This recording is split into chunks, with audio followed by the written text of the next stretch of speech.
মৰমৰ ছাত্ৰ ছাত্ৰীসকল, তোমালোকৰ দ্বিতীয় শ্ৰেণীৰ ইংৰাজী পাঠ্যপুথিৰ এ বিউটিফুল বাটাৰফ্লাই নামৰ এই গল্পটোৰ এক্টিভিটিবোৰক সমাধান কৰি আছোঁ।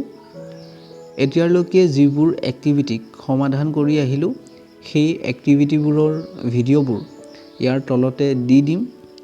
আজি আমি এক্টিভিটি 20ৰ পৰা চাই যাম।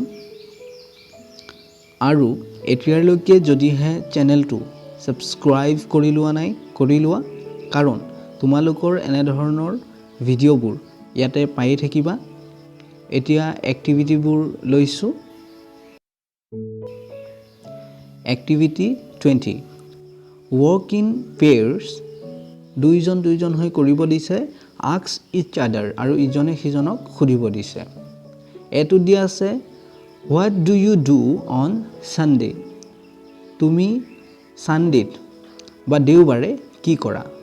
তুমি তোমাৰ ফ্ৰেণ্ডজনক সুধিবা আৰু তোমাৰ ফ্ৰেণ্ডজনে মানে তোমাক সুধিব, ছানডেত তুমি কি কৰা?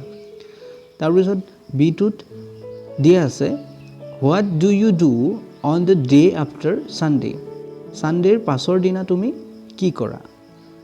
তাৰপিছত চিটোত দিয়া আছে, what do you do on a holiday, যেতিয়া ছুটিৰ দিন বা বন্ধৰ দিন পোৱা তেতিয়া তুমি কি কৰা? এইবাৰ এক্টিভিটি 21টো চাইছোঁ। ৰিড এলাউড, জোৰেৰে পঢ়িব দিছে। দিছ ইজ এন এলিফেণ্ট, এয়া এটা কি হয়? এলিফেণ্ট হয়, অৰ্থাৎ হাতী হয়। ইট হেজ, ইয়াত লিখা আছে এ বিগ হেড, ইয়াৰ এটা ডাঙৰ মূৰ আছে। It has a very long trunk, আৰু ইয়াৰ বহুত দীঘল এডাল শুৰ আছে। ট্ৰাংক মানে শুৰ। It has two big ears, ইয়াৰ দুখন ডাঙৰ ডাঙৰ কাণ আছে। It has two small eyes, আৰু ইয়াৰ সৰু সৰু দুটা চকু আছে। ইট হেজ 4 বিগ লেগছ, ইয়াৰ 4টা ডাঙৰ ডাঙৰ ভৰি আছে। It has a large body, আৰু ইয়াৰ এটা বিশাল গাহ আছে বা শৰীৰ আছে। It has A short tail, আৰু ইয়াৰ এডাল চুটি নেজ আছে। টেইল মানে নেজ। এইবাৰ এক্টিভিটি 22টো চাওঁ। ৰিড, পঢ়িব দিছে। চ, ইয়াত দিছে চ, আৰু ইপিনে দিছে চ, ইপিনেও মানে SH হৈ পেলাই চ এনেকৈ হৈছে, আৰু ইপিনে GH হৈ পেলাই চ হৈছে। ইয়াৰ পৰা কেনেধৰণৰ উচ্চাৰণ হয়, ইয়াৰ পৰা কেনেকৈ ৱৰ্ডবোৰ বনে, সেইবোৰ দিয়া আছে। যেনেকৈ এইটো GH, চৰ পৰা চেয়াৰ, চক, চকলেট, চিপছ, এনেকৈ ৱৰ্ডবোৰ হ'ল। আৰু SH ৱৰ্ডবোৰ হৈছে যেনে shoe, shape, short, shirt. Shoe মানে জানাই জোতা, শ্বেপ মানে হ'ল আকৃতি, শ্বৰ্ট মানে চুটি, শ্বাৰ্ট মানে জানাই আমি যে পিন্ধোঁ। আৰু ইপিনে চেয়াৰ আছিলে, চেয়াৰ মানে জানাই আমি য'ত বহি থাকোঁ। চক, যিহৰে আমাৰ ব্লেকবৰ্ডত লিখে। চকলেট তোমালোকে জানাই, আৰু চিপছ, চিপছটো জানাই। এইবাৰ এক্টিভিটি 23টো চাইছোঁ। লেটছ চে এলাউড, অহা জোৰেৰে কওঁ বুলি কৈছে। চক, ইয়াত আছে চক। এ পিচ অফ হোৱাইট চক, শ্বুজ।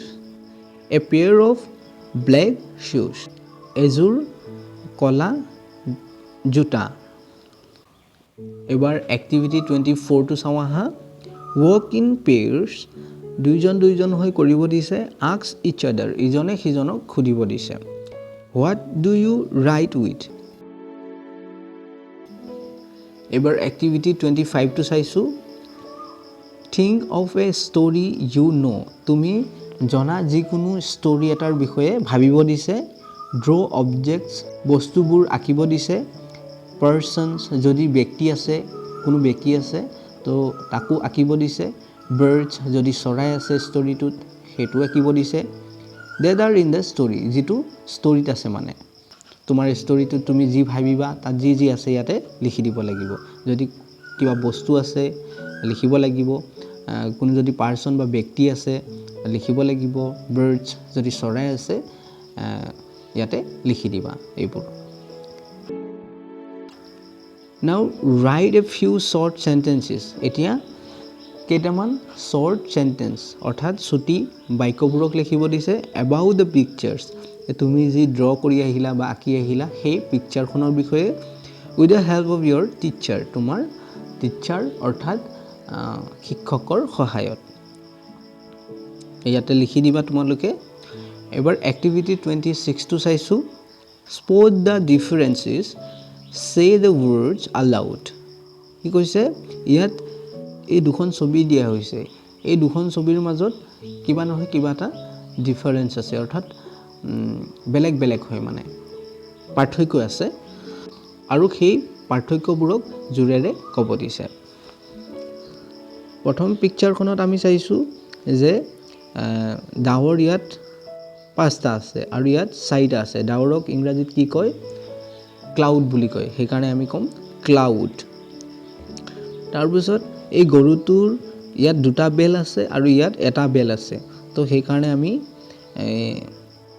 ইয়াকো কম বেল তাৰপিছত ইয়াত চাইছো আমি 6টা ফুল আছে 6টা বেলি ফুল আছে আৰু ইয়াত 5টা বেলি ফুল আছে বেলি ফুলক ইংৰাজীত কয় সানফ্লাৱাৰ সেইকাৰণে আমি কম সানফ্লাৱাৰ তাৰপিছত ইয়াতে আমি দেখা পাইছো দুটা পাত পৰি আছে আৰু ইয়াতে এটা পাত পৰি আছে তো সেইকাৰণে আমি কম লিফ পাতক লিফ বুলি কয় এবাৰ এক্টিভিটি 27 টো চাম ৰিড দ্য নাম্বাৰছ এই নাম্বাৰবোৰক পঢ়িব দিছে ইয়াত 1 2 3 এনেকৈ 100 লৈকে দিয়া আছে তোমালোকে নিশ্চয় পঢ়িব জানা পঢ়ি লবা তাৰপিছত তলত লিখা আছে can you read and write the numbers তুমি এই নাম্বাৰবোৰক পঢ়িব আৰু লিখিব পাৰানে তাৰপিছত এই ল'ৰাজনে কৈছে yes I can হয় মই পাৰো মই লিখিব পাৰো বা মই পঢ়িব পাৰো হয় মই পাৰো এনেকৈ কৈছে তো মৰমৰ ছাত্ৰ ছাত্ৰীসকল এই ভিডিঅ'টোৰ লগতে এই লেসনটোৰ যিমানবোৰ এক্টিভিটি আছিল সকলোবোৰকে সমাধান কৰা হৈ গ'ল আৰু এতিয়ালৈকে যদিহে চেনেলটো সাবস্ক্ৰাইব কৰি লোৱা নাই কৰি লোৱা কাৰণ তোমালোকৰ এনে ধৰণৰ ভিডিঅ'বোৰ ইয়াতে পাই থাকিবা ভিডিঅ'টো ইয়াতে সমাপ্ত কৰিছো ধন্যবাদ